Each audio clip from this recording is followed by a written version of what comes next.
Bismillahirrahmanirrahim. Alhamdulillah, salatan wa salaman ala rasulillah wa ala alihi wa ashabihi wa man ittaba'al huda ila yaumil qiyamah, amma ba'd. Suatu kali ada yang bertanya, wahai Ustadz, apakah benar kita tidak boleh melantunkan lapad-lapad seperti ibadallah rijalallah, agithuna li ajlillah, atau al-madad al-madad al-madad ya Rasulullah, atau Allah Allah agithna ya Rasulullah, atau lapad-lapad lain yang senada dengan ini. Saudaraku yang dimuliakan oleh Allah Subhanahu wa ta'ala, ibadallah rijalallah, aghithuna li ajlillah, itu artinya wahai hamba Allah, wahai para lelaki Allah, atau wahai para wali Allah, tolonglah kami karena Allah. Al-madad al-madad al-madad ya Rasulullah, tolonglah tolonglah tolonglah wahai Rasulullah. Atau Allah Allah Allah agithna ya Rasulullah, wahai Allah, tolonglah kami wahai Rasulullah. Dan lafad-lafad yang senada dengan ini,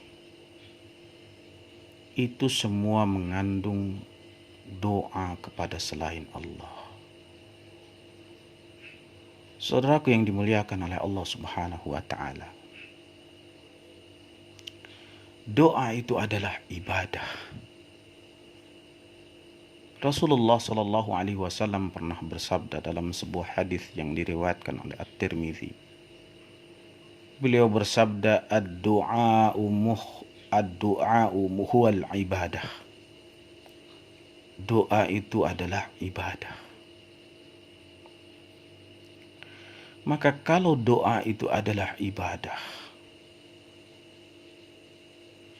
tidak boleh kita persembahkan doa ini kepada selain Allah.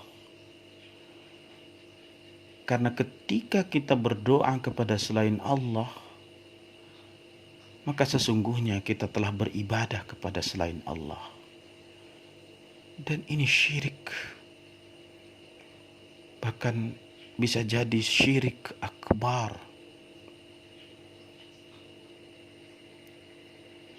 Saudaraku yang dimuliakan oleh Allah Subhanahu wa ta'ala,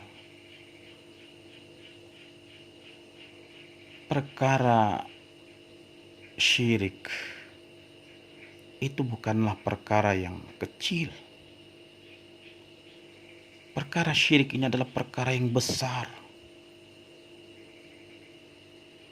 Allah Ta'ala berfirman, ya bunayya la tusyrik billah, inna syirka la zulmun azim. Luqman berkata kepada anaknya, wahai anakku, janganlah engkau berbuat syirik, karena sesungguhnya syirik itu adalah kezaliman yang paling besar. Jadi perkara syirik ini bukan perkara main-main, saudaraku. Bukan perkara enteng, bukan perkara remeh-temeh. Ini perkara yang besar, yang bahkan bisa membatalkan syahadat seseorang dan menghapus semua amal yang kita lakukan. Bahkan kalau kita mati dalam keadaan tidak bertobat, maka kita bisa masuk neraka kekal. Sebagaimana firman Allah Subhanahu wa ta'ala, innallaha la yaghfiru an yushraka bihi wa yaghfiru ma duna dzalika liman yasha. Sesungguhnya Allah Subhanahu wa ta'ala tidak mengampuni dosa syirik dan mengampuni dosa-dosa yang lainnya bagi siapa yang dikehendaki. Jadi saudaraku, semoga Allah Subhanahu wa ta'ala memberikan hidayah ilmu dan hidayah taufik kepada kita sekalian. Tinggalkanlah hal-hal yang semacam ini. Tapi Ustadz, masalahnya orang-orang yang beristighosah atau meminta kepada Rasulullah, kepada para wali Allah, itu kan mereka membolehkan. Karena mereka tahu sebenarnya hakikat yang memberikan pertolongan itu adalah Allah. Mereka juga tahu. Sebagaimana orang minta tolong kepada dokter. Tolonglah dokter, tolonglah dokter. Mereka tahu sebetulnya pada hakikatnya yang memberikan pertolongan itu Allah, bukan dokter. Saudaraku yang dimuliakan oleh Allah Subhanahu wa taala. Berbeda antara minta tolong yang antum contohkan kepada dokter dengan doa yang ada dalam lafaz tadi. Kalau antum minta tolong kepada seseorang yang dia mampu melakukannya, ini boleh di dalam syariat. Allah Ta'ala berfirman, wa ta'awanu 'alal birri wat taqwa wa la ta'awanu 'alal itsmi wal udwan. Dan tolong menolonglah kalian dalam kebaikan dan takwa, dan janganlah tolong menolong dalam dosa dan permusuhan. Jadi boleh, sepanjang dia mampu untuk melakukannya, kita boleh meminta tolong. Jangankan kepada dokter, kepada tetangga, kepada saudara, gak ada masalah sepanjang dia mampu. Kecuali kalau kita minta tolongnya kepada seseorang, minta tolong sesuatu yang tidak bisa dia lakukan, hanya Allah yang bisa. Seperti misalkan dokter, tolong hidupkan anak saya yang sudah meninggal, atau berikan saya rezeki wahai dokter, dekatkan, mudahkan jodoh saya wahai dokter. Ini syirik. Ya, syirik, tidak boleh. Dan kita berdoa meminta kepada Rasulullah atau para wali-wali Allah, minta dilapangkan rezeki dan lain sebagainya, itu adalah hal-hal yang tidak mampu mereka lakukan. Dan yang bisa melakukannya itu hanya Allah Subhanahu wa ta'ala. Ya, jadi berbeda. Tapi Ustadz, mereka juga kan tahu. Ya, maklum lah kalau yang hakikatnya yang beri pertolongan itu Allah. Dalam hati mereka itu tetap mereka meyakininya yang memberikan pertolongan adalah Allah. Saudaraku yang dimuliakan oleh Allah Subhanahu wa ta'ala, kalau antum tahu yang memberikan pertolongan itu Allah, yang memberikan rezeki itu Allah, yang memudahkan jalan hidup dan urusan antum adalah Allah, lalu kenapa antum gak langsung mintanya sama Allah? Kenapa minta sama para wali? Kenapa minta kepada Rasulullah? Kenapa minta sama orang-orang saleh atau yang lainnya selain daripada Allah Subhanahu wa ta'ala? Rasulullah Shallallahu Alaihi Wasallam pernah bersabda kepada Mu'adz bin Jabal, ya Mu'adz, idza sa'alta fas'alillah wa idza sta'anta fasta'in billah. Kalau kamu minta sama Allah, kalau kamu minta tolonglah kepada Allah Subhanahu wa ta'ala. Jadi kenapa enggak mintanya sama Allah? Kenapa mintanya kepada selain Allah? Udah tahu gak mampu, udah tahu gak bisa. Iya kan? Coba kalau kita analogikan misalkan ya, saudaraku. Kita minta tolong kepada tetangga kita, kita tahu dia miskin.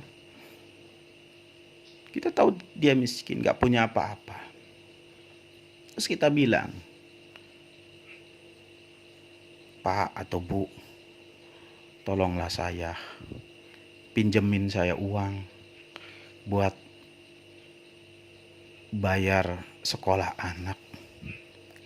Lalu dia bilang, saya nggak punya. Ya, kamu kan udah tahu saya miskin. Tuh sama tetangga sebelah, dia yang kaya, gajinya gede. Antum lihat sendiri, rumahnya juga megah gitu. Minta aja ke sana. Terus kita bilang, enggak bu, pak, saya tahu. Dari awal saya tahu, sebelum saya datang ke sini saya tahu yang kaya itu tetangga sebelah. Yang kaya itu dia, yang mampu minjemin uang ke saya dia. Tapi saya pengen minta tolongnya sama ibu aja. Loh, gimana sih kamu? Kan yang punya duit dia. Kok kamu minta tolongnya minjemnya sama saya? Enggak, pokoknya saya minta tolongnya sama ibu aja. Kira-kira si ibu tadi apa yang dia lakukan kalau kita gituin? Minimal kalau nggak diusir kita dianggap tidak waras. Ya itulah hadirin sekalian yang dimuliakan oleh Allah Subhanahu wa taala. Perbuatan-perbuatan syirik itu kadang-kadang membuat seseorang itu kehilangan akal sehatnya. Sesuatu yang sudah benar-benar jelas tertutup. Karena memang dihiasi oleh iblis, oleh syaitan.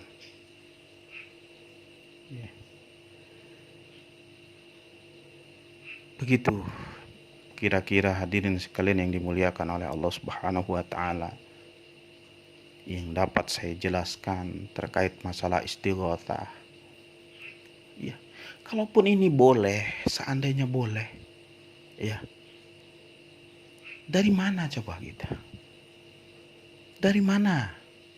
Siapa yang mencontohkan kita minta tolong kepada selain Allah? Beragama ini harus berdasarkan dalil, bukan hanya perasaan, dugaan, dan lain-lain. Lalu pernahkah Nabi melakukan istighotsah seperti itu? Atau para sahabat Nabi pernahkah?